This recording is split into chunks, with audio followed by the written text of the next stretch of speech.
আরে ও পাঁচু দাদু, এই বাজারের ব্যাগ নিয়ে নিশ্চয়ই বাজারে যাচ্ছ তাই না? তা আজ এত সকাল সকাল বাজারে যাওয়ার কারণটা কি বলবে? বলবো না কেন? অবশ্যই বলবো। বাজারে যাচ্ছি কচি দেখে দুটো হাঁস কিনবার জন্য।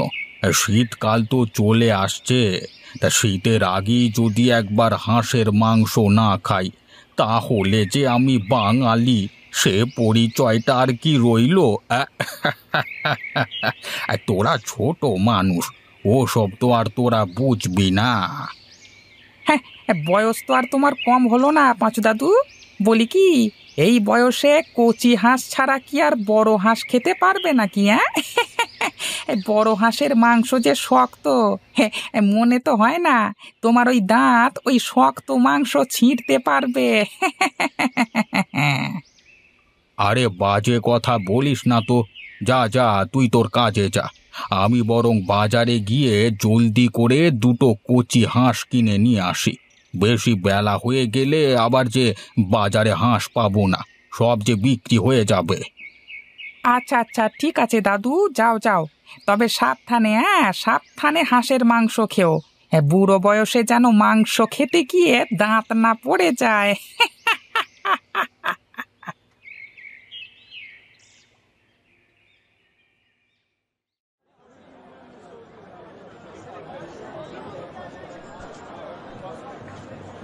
আরে ও পাঁচু দাদু, আজকে মাছ না কিনে মাছের দোকানের সামনে দিয়ে যে চলে যাচ্ছ, ব্যাপার কি?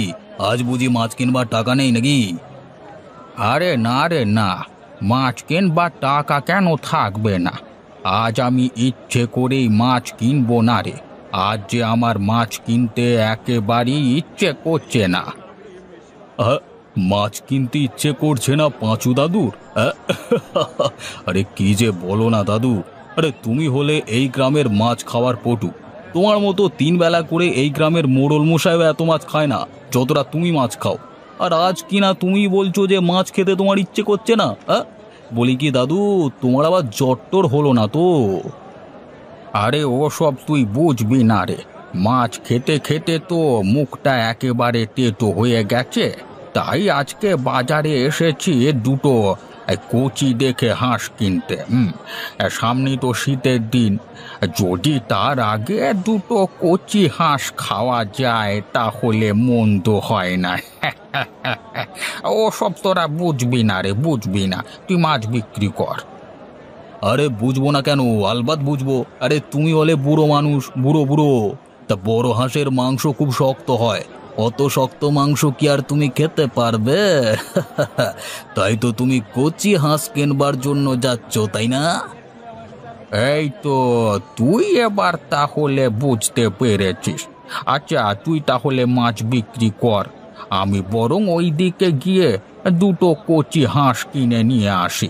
ওখানে বেশ কিছু কচি হাঁস দেখতে পাচ্ছি। আচ্ছা ঠিক আছে দাদু, যাও যাও। আর শোনো, যদি কখনো মাছের প্রয়োজন হয় তাহলে তো জানোই কোথায় আসতে হবে। সে তো জানি রে, জানি। তোকে আর মনে করিয়ে দিতে হবে না।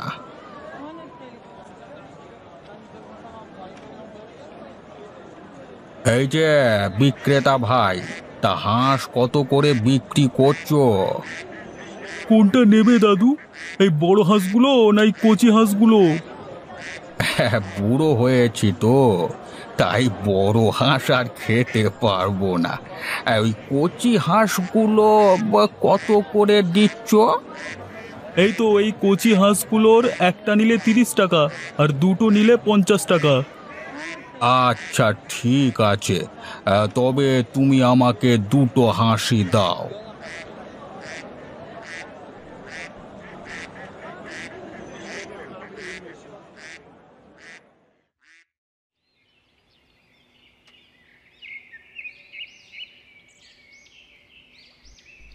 এবার বিছানায় উঠে পড়ুন মা। কবিরাজ মশাইকে আমি নিয়ে এসেছি, তিনি আপনাকে ভালোভাবে পরীক্ষা করে ওষুধ দেবেন।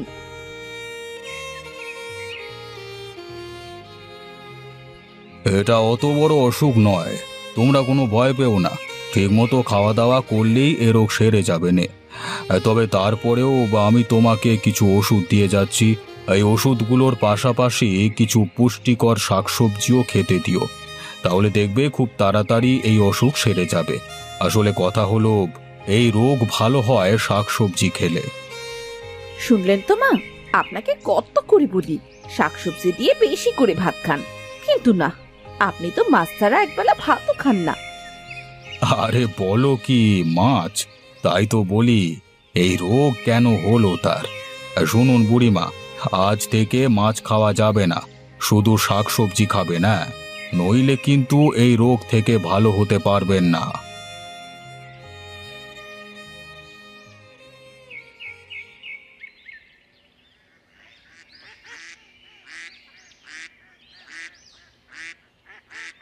ওগো, ঘরে কে আছো? জলদি করে বাইরে এসো, আমি যে বাজার করে নিয়ে এসেছি।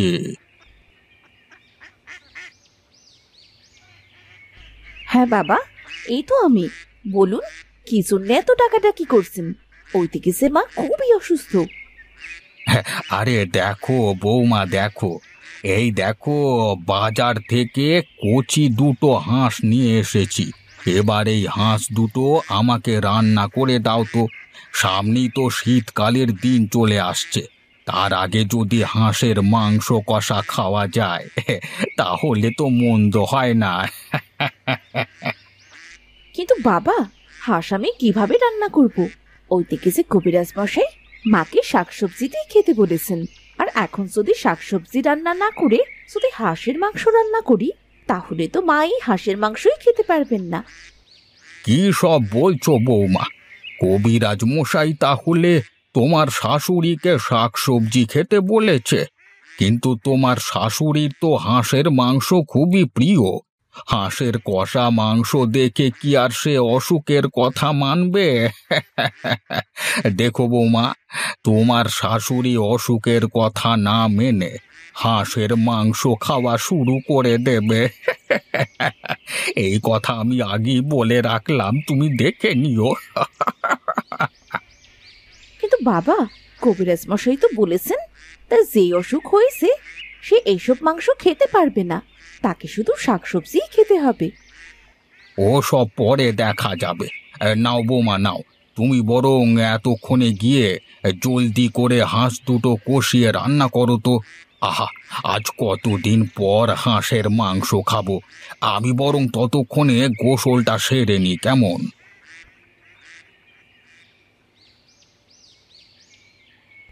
বাবার যে কি হয় মাঝে মাঝে কে জানে। এই তো গতকাল বাবার ইলিশ মাছ খেতে মন চাইলো, আর তাই অমনি দুটো বড় বড় ইলিশ মাছ নিয়ে এলো। আজ আবার তার হাঁসের মাংস খেতে ইচ্ছে করছে, আর তাই তো সে আবার আজ আস্ত হাঁস নিয়ে এসেছে। আরে, এ কি করেছে বাবা? বাজার থেকে এত কিছু এনেছে, কিন্তু কোনো শাকসবজি তো আনেনি। এবার শাশুড়ি মায়ের জন্য আমি কি রান্না করব? শাশুড়ি মায়ের জন্য তো আবার হাঁসও রান্না করা যাবে না, কিন্তু কোনো সবজি আবার রান্না না করলে শাশুড়ি মা যেই হাঁসের মাংসই খেয়ে নেবে। সবজি আছে গো, সবজি, নানান রকমের টাটকা টাটকা সবজি, সবজি আছে গো, সবজি, সবজি নিয়ে যান, সবজি। আরে ওই তো, বলতে না বলতেই সবজিওয়ালা চলে এসেছে। যাই, কিছু সবজি কিনে নিয়ে আসি, এরপরে হাঁসের মাংস দিয়ে না হয় সবজিগুলো রান্না করব, তাহলে নিশ্চয়ই আমার শাশুড়ি মাও খেতে পারবে। সবজি আছে গো, সবজি, নানান রকমের সবজি আছে, নিয়ে যান। পটল, আলু, মূলো, ঝিঙে সব আছে, নিয়ে যান, নিয়ে যান। একেবারে কম দামে তাজা তাজা সবজি নিয়ে যান, নিয়ে যান। আগে আপনার কি সবজি লাগবে বলুন? আমার কাছে সব রকমের সবজি আছে। হ্যাঁ, তা তো দেখতেই পাচ্ছি। তা আমাকে কিছু আলু আর টমেটো দিন, দাম কত টাকা হয় আমি দিচ্ছি। আরে, এগুলো তো বাঁশের কোড়ল, তাই না? আগে হ্যাঁ দিদি ভাই, আপনি ঠিকই ধরেছেন। এই বাঁশের কোড়লগুলো সবজি হিসেবে খুবই পুষ্টিকর। বুঝেছি। আমি তাহলে এই বাঁশের কোড়ল দিয়ে হাঁসের মাংস রান্না করি। এই বাঁশের কোড়লগুলো তো সবজি হিসেবে ব্যবহার হয়, আর আমার শাশুড়ি মা যদি হাঁসের মাংস এই বাঁশের কোড়ল দিয়ে খায়, তাহলে নিশ্চয়ই তার কোনো ক্ষতিও হবে না, উল্টো আরো পুষ্টি পাবে। হ্যাঁ দিন, আমাকে শুধু এই বাঁশের কোড়লগুলোই দিন।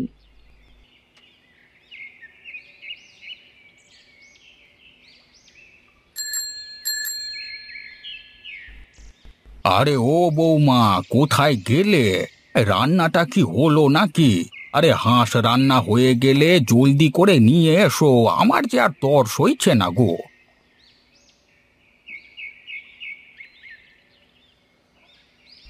এই তো আপনাদের হাঁসের মাংস। বাবা, হাঁসের মাংস দিয়ে খাওয়া শুরু করুন। আরে কি করছোটা কি বৌমা? আমার সামনে তুমি হাঁসের মাংস কেন দিচ্ছ? কবিরাজ মশাই তো আমায় শাক সবজি খেতে বলেছেন, আর মাংস খেতে তো নিষেধ করেছেন। আরে তাই তো বৌমা, তোমার শাশুড়িকে আমার মতোই হাঁসের মাংস খেতে দিয়েছো কেন?